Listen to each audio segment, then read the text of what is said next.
mbokk ak xarit yi ñu ngi leen di nuyu daleen ak jàmm ci Sen TV tey ñu am mbégte jàkkaarloo waat ak yéen comme ni ñu koy defee vendredi bu nekk ci Ndoumbelane di fi dalal nag koo xamante ne kenn dootu ko présenté mu di Assane Diouf ñu ngi lay nuyu dalal ak jàmm ci Sen TV. salaamaaleykum Nana Aïcha salaamaaleykum sama gars yi salaamaaleykum Sénégal maa ngi leen di nuyu yéen ñëpp di nuyu ñi mu bokkal plateau bi professeur Cheikh Omar Faye Pape Matar di leen nuyu Nana Aïcha di nuyu ñëpp.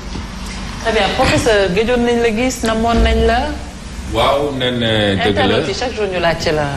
waaw téléspectateurs yi aussi. waaw dëgg la wax dëgg yàlla gëjoon nañ fii nag dañ doon liggéey rek raison professionnelle la rek. waaw comme li ma wax nag maa ngi ci profito tey di nuyu waa Foundiougne. waa Foundiougne dëkk Papalo professeur d'histoire et de géographie. di nuyu aussi waa Aji Sam l'histoire nga xam ne nii c'est toute une génération ñu dajee ci benn groupe loolu dafa am sens parce que. dafay jouer sax ci lu ñuy ooyee Ndoumbelane parce que ci biir Ndoumbelane aussi bokk na suñu perte de valeur yi ci biir Ndoumbelane yi fexe nañ ba nga xam ne léegi nit ñi ci ay appartement la ñuy nekk téléphone nit ñi gisanteetuñ et cetera ñu dajaloo pour fàttaliku démb ñoom grand ma paate ñoom Astou Diop ak sama xarit di fa nekk maa leen di nuyu tous les auditeurs et di wax aussi les chroniqueurs de Ndoumbelane en tout cas man su ma leen di seetaan te nekkuma ci kii bi damay rassurer parce que vraiment c'est une émission phare maintenant alhamdulillahi rabbil alamin et surtout la professionnelle Nana Aïcha. Cheikh Waxtala. maa ngi lay fay Nana Aïcha di nuyu téléspectateurs yi nuyu sunu gan bi Assane Diouf man nag magam mooy suma xarit maam Cheikh Diouf ma koy nuyu mu ngi États-Unis nuyu Pape Makhtar nuyu professeur Sanoussi bon retour parmi nous ak Omar Faye ak yow moomu.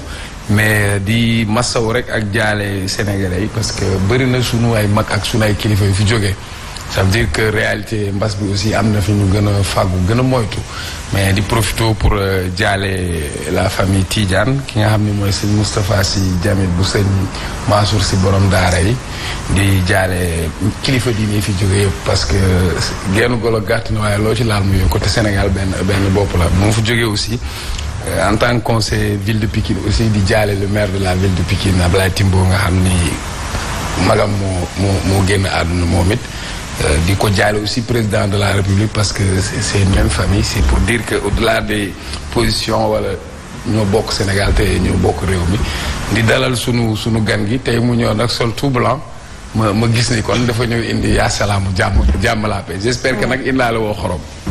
Très bien alors Pape Makhtar. waaw nee na di la nuyu di la fay di nuyu aussi ñi nga xamante ne ñoo nekk ci plateau bi di nuyu Assane Diouf di ko sargal bu baax di nuyu Omar Faye Cheikh Omar Tall ak professeur di nuyu waa Saint-Louis du Sénégal waa Colobane waa Fass ak waa Médina mais aussi di nuyu waa Darou Mokhti di jël nuyoo bi di ko teg ci loxo sëñ Abdou Mbacke bi nga xamante ne mooy doom ci maam Cheikh Khady Mbacke daf ma dalaloon ci këram moom ak waa Darou Mokhti yëpp di leen jaajëfal vraiment muy nit ku baax nit ku woyof te dañuy bàyyi xel chaque vendredi ñoom dañuy déglu bu baax a baax di leen jaajëfa di leen sargal di nuyu encore une fois sëñ Abdou Mbacke bu Daaru Muxti indi lii nag. lii lan la. lii sel IOD la de xorom la. xorom lu muy def ci plateau bi. xorom bi daal dama ko indi rek pour jox ko sama xarit bii di. Assane Diouf di ko may. may naa ko xorom daal. yow dawoo coow de. Omar Faye nuyu naa la naka glace laa lay may maa ngi lay nuyu Nene di la ziar di nuyu sama gars yi chaque fois professeur Cheikh Omar ak Pape Matar di nuyu sama mbokku taalibe Assane Diouf di rafetlu toogaayam mais nag Nene temps yi day bëri na trop. trop. day ni mu mel ci Sénégal actuellement yéeme na loolu te da ngay dox da ngay jékki-jékki gis nit ku dox léegi continué te léegi mu dox ñaari pas daanu dee. situation yi nag bu amee dafa baax à ce que nit ñi toog waxtaan. réew kenn du ko jiitee ci lu la neex da nga koy toog waxtaane ko def cadre de concertation réew mi dafa am ay kilifa war nañ mën a toog ak kilifa yi toog xool ci yéen am nañu mën a waxtaanee ndax fu mu nekk nii Sénégal yëpp jaxle nañu. ndax mënoo xëy te tudd nañu la 5 wala 6 ñu faatu ci sa benn koñ. te yooyu mi commencé yéeme ñu ngi ñaan nag nguur gi ak kilifa diine yi vraiment jot na à ce que nit ñi toog ñu xool ban stratégie la ñuy teg dañuy nangu nag ndogalu suñu borom. te xam ne suñu borom moom bakkan yi saa yu ko neexee mën na ko jël waaye nag damay am lu phrase boobu ci dama koy jox professeur après peut-être ni ma si utile la je pense que parfois on peut échapper à la mort ci bu ñu jëlee yenn dispositions yi. merci. D'accord. Alors ci noonu di rappeler rek ne que daañ fi waxtaanee wàllum politique dinañ ñëw ci déclaration patrimoine Idrissa Seck par rapport ak OFNAC coow yi mu jot a jur yëpp daañ ñëw également wax ci mesures yi ñu jël ci coronavirus bi mais laata loolu il faut que ñu intéressé wu un peu ci Assane Diouf kan mooy Assane Diouf parce que ñu bëri dañoo jàpp peut-être ne que suñu nee Assane Diouf rek mooy l'insulteur public ñiy jàpp peut-être ne que activiste la yow soo doon présenté sa bopp lan lañ mën a jàpp kan mooy Assane Diouf. di la nuyuwaat ne booy présenté Assane Diouf da nga koy présenté comme doomu Sénégal. xam nga nee na nga wax ñuy partager vidéo yi. waaw non xam nga partager moom defe naa ne Sénégalais yi bu ñu ma gisee ci caméra sax loolu leen njëkk a xaar kon sama gars yi partager leen vidéo yi partager leen vidéo yi bu ko defee xam nga affaire yi gën a taxaw place am. booy présenté Assane Diouf moom da nga koy présenté comme benn doomu Sénégal taalibe Serigne Touba.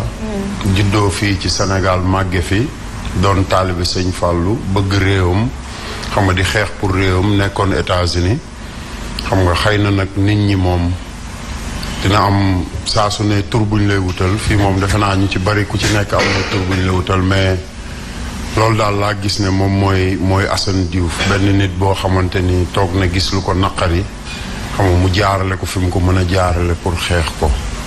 waaw loolu mooy. alors ci xeex yooyu peut-être ñu bëri jàpp ne que Assane Diouf pourquoi nga opté pour xeex forme de communication bi nga am ñu doon xaar peut-être nga wane neneen mais ci say communication mu bëri saaga loolu tamit naka lañ koy expliquer. xam nga man nee na bi may commencé di communiquer man daaw ma saaga. xam nga saaga yi dafa am fu mu commencé parce que.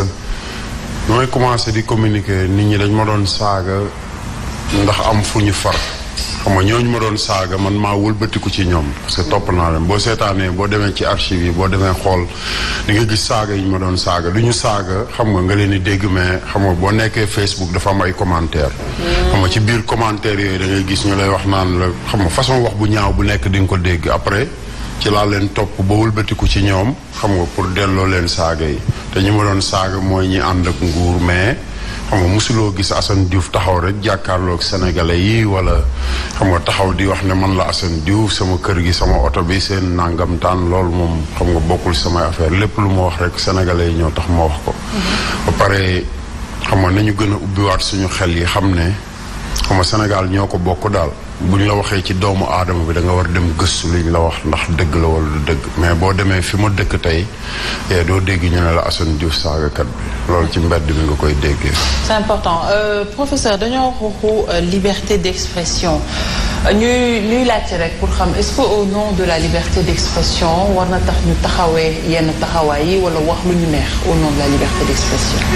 waaw non man gëmuma. liberté d'expression bu élastique man gëmuma loolu li tax gëmuma ko mooy bu fekkee liberté d'expression tax nañ ku nekk mën a saaga ku ne xam nga bu yàggee lu muy indi un climat de guerre lay indi dans le monde. professeur Souleymane Bachir Diagne mi nga xam ne nii suma professeur la ma teg ko fu ma tegul fenn gis naa mu def benn article bi ñu caricaturer le prophète Mohammed paix et salut sur lui ne liberté d'expression dafa normal caricature dafa normal nañ bàyyi nit ñi ñuy caricaturer bàyyi leeg seen conscience man loolu gëmuma ko. beneen bi may bëgg a wax ci liberté d'expression mu jëm ci Assane ñaar rek laa koy wax bul tax moom saaga nekkul wàllam ñépp lay déglu saaga yi taxul ñu lay déglu mais fond bi moo tax ñu lay déglu parce que tey yow ku ñu ne xam nga Macky Sall mu ne waaw buñ ne xam nga Assane Diouf mu ne waaw kon yow tu es connu de tous les Sénégalais ba pare da nga xam dëkk bi nga dëkk ban genre dëkk la benn ñaar mooy da nga wax léegi ne taalibe Serigne Touba nga Serigne Touba wàllam amul lenn lu ci saaga bokk danañ wax ne bu tuddee àjjana sutura ak rafet làmmiñ tax na du sax tudd safara dafay wax contraire ba.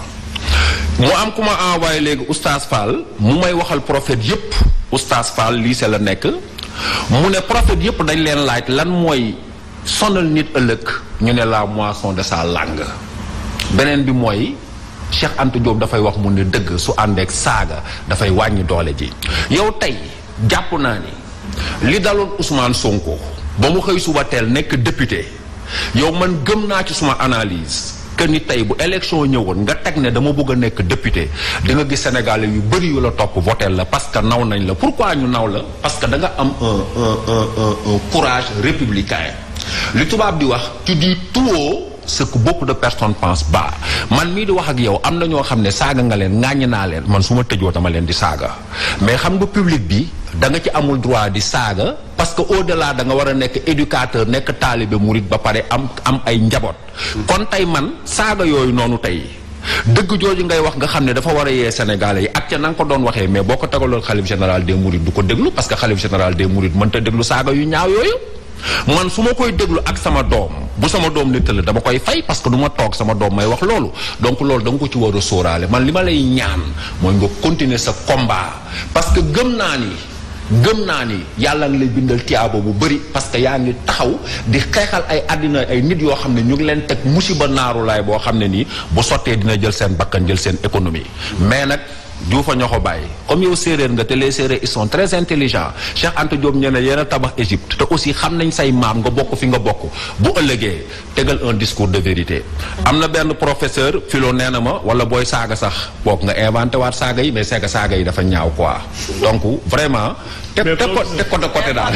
am na ko fi saaga ba ni tare te dara fekk ko si. waaw loolu bëri na non xam nga saaga gis nga c'est-à-dire que. man xamoon ni sax saaga dina am ba tare quoi. non nit ñi dañuy saaga gis nga c'est-à-dire que léegi insolence ak grossièreté du benn. dëgg la. philosophie ci boppam bi may jàng profilo yi di ma dégg am na saaga André Gide dafay wax mu ne c'est Nietzsche qui a introduit l'insolence dans la philosophie. Nietzsche day saaga.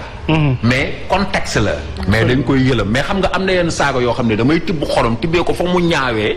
après xam nga boole ko ci def ko ci dafay xaw a ëtti daal. professeur alors ma dellu ci Assane Diouf peut-être là on voit beneen Assane Diouf la ñu gis amaana professeur qui change carrément de stratégie peut-être mais ñu ñëw ci avant ñuy dugg ci wàllum peut-être prison bi nga jot a def ak conditions yi ñëw si sa arrestation wala bi ñu lay indiwaat Sénégal jiñ la terrorisme loolu tamit naka nga ko dundee exactement. waaw nee na xam nga loolu mooy li gën a indi saaga yi parce que biñ may saaga aux États-Unis xam nga bu ma wëlbatiku si seen kaw bu fekkoon ne dañu ñëw ne américains yi saagakat la du ma mës a ñëw Sénégal. mais dañu ne terrorisme. mais est-ce que lu yëngamtalu trop quoi.